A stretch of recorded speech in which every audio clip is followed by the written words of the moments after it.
What is up, everybody? Mr. Dustin here. I am coming to you to give you the homework and what we did in class yesterday. So I didn't get a chance to tell you what we did in class yesterday because I had to take off pretty quickly after classes and get back home. Had a package arrive in the mail. It was super fun.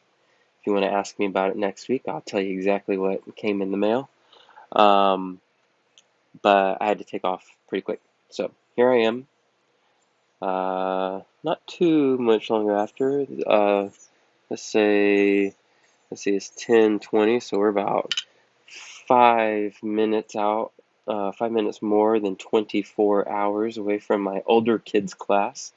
But the homework and classwork is basically the same for the high school, middle school, and the upper elementary class. So here it is. We are working this week on landscapes. If you hop over to ThinkWave, you're going to see that we are a week behind. So again, I'm a little fuzzy on exactly what week we're in, but we got 8 weeks to a quarter. This is quarter three. And the 8th week of quarter three, we are going to start the mural, but only for those who have completed all of the previous assignments. And all of those assignments are, in fact, uploaded into ThinkWave. So if you go over to ThinkWave, you're going to see that we're a week behind. You're going to see that maybe this week ThinkWave is telling you to do still lives. Well, we're probably still all on landscapes or even the animal portraits. So you're going to want to finish that animal portrait for sure. You got to get that done.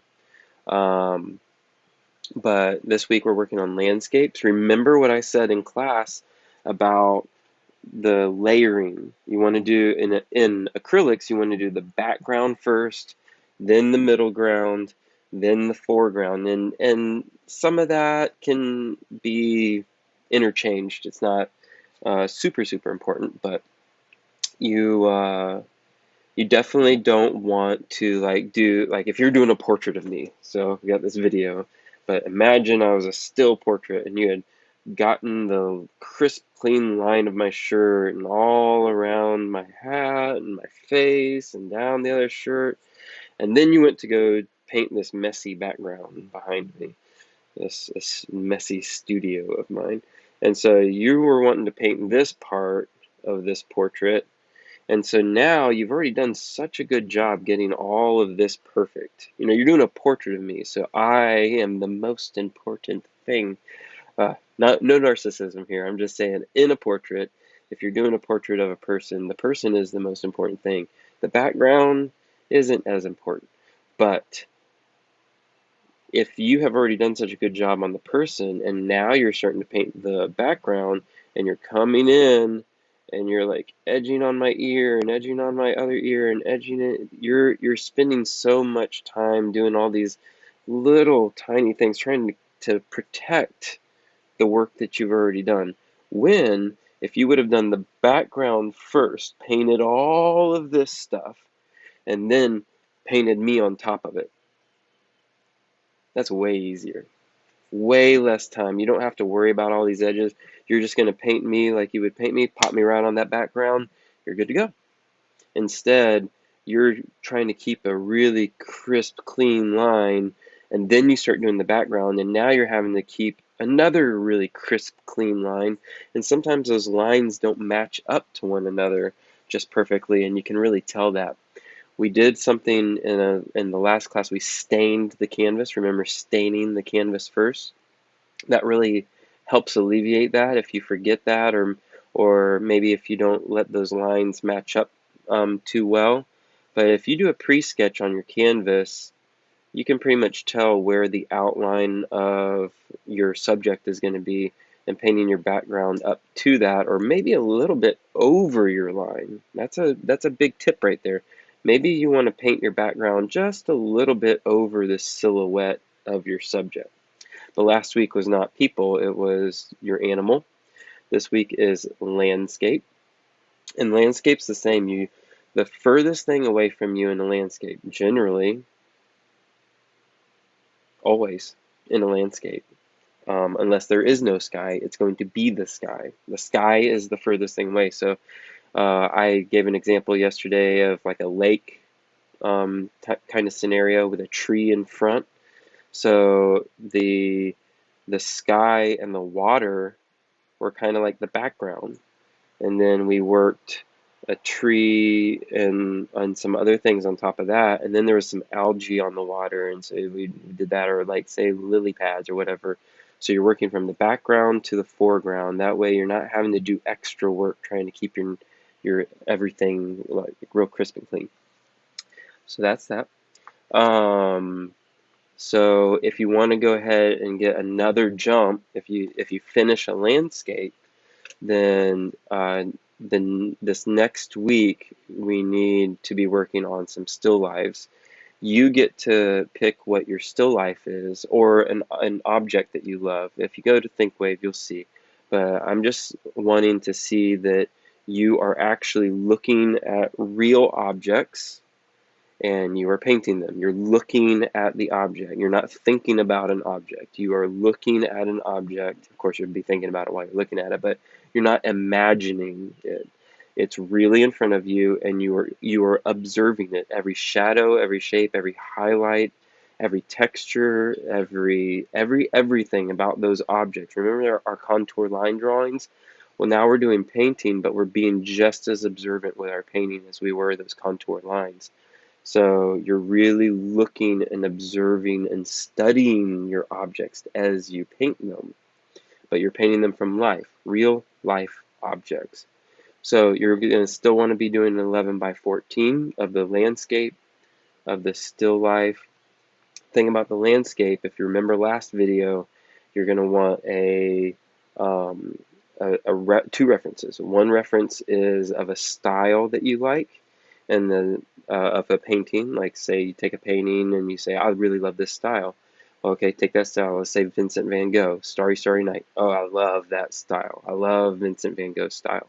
Okay, well then take your backyard or your house or whatever and take a picture of that, and that's your second photo reference. And now you got a photo reference for style, and you got a photo reference for what you're actually going to paint. And then you're just going to put that onto your 11 by 14 canvas and paint in the style of Vincent van Gogh or whoever you choose. So you got to be able to show me those two references. Don't just think of a landscape and paint it and say, oh, I didn't bring my references. Nope. You do not get credit unless you have reference number 1, reference number 2, and your painting, and you can prove that you did it in that style of this photo. Otherwise, you do not get credit. You do not get credit. Okay? And then the still life, same thing. If you don't have a photograph of your still life, you don't have a picture of it to show me that you were observing an actual thing, you don't get credit. You can show me the painting all you want, and I'll say, you did such a good job on that painting. That is a beautiful painting. Beautiful or not, you don't get credit unless you follow directions and bring in that reference. All right? I need to know that you're observing your objects. I need to know that you've gone out and you've got inspiration for a landscape, and that you're actually trying to paint something that's real, like a picture that you have that you really want to paint. That's the whole purpose of this. This isn't just a landscape or just a still life.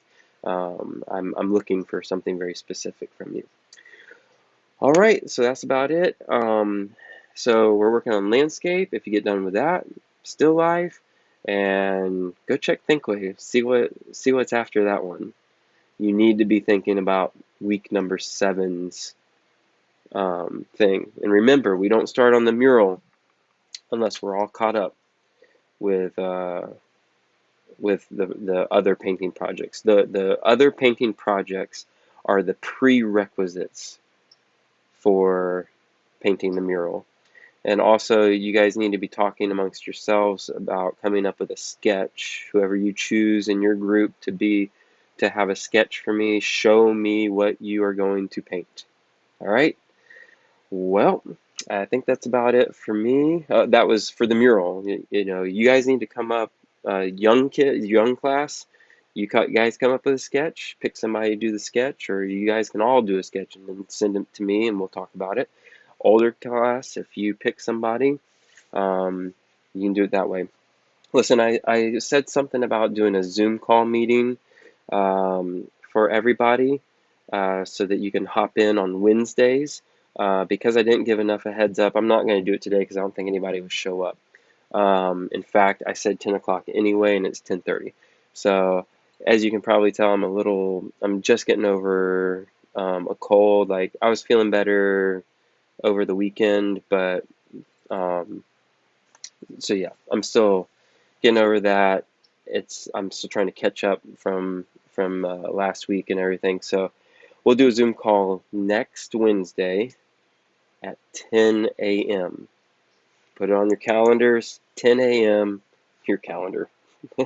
um, 10 a.m. on Wednesday. Zoom call. All classes. Okay. All right, I'll talk to you guys later. Any questions, leave them in the comments. All right, I'll answer your questions if you need help with something. If we need to do a personal Zoom call, that you got some questions about your painting and you just really need help, just don't think that I'm going to respond after Friday afternoon. Friday evening, Saturday, Sunday, Monday. Nope. All right. From now until Friday afternoon, I'll be of help if you need me. Comment down in the comments if you need that. If not, I'll see you next week.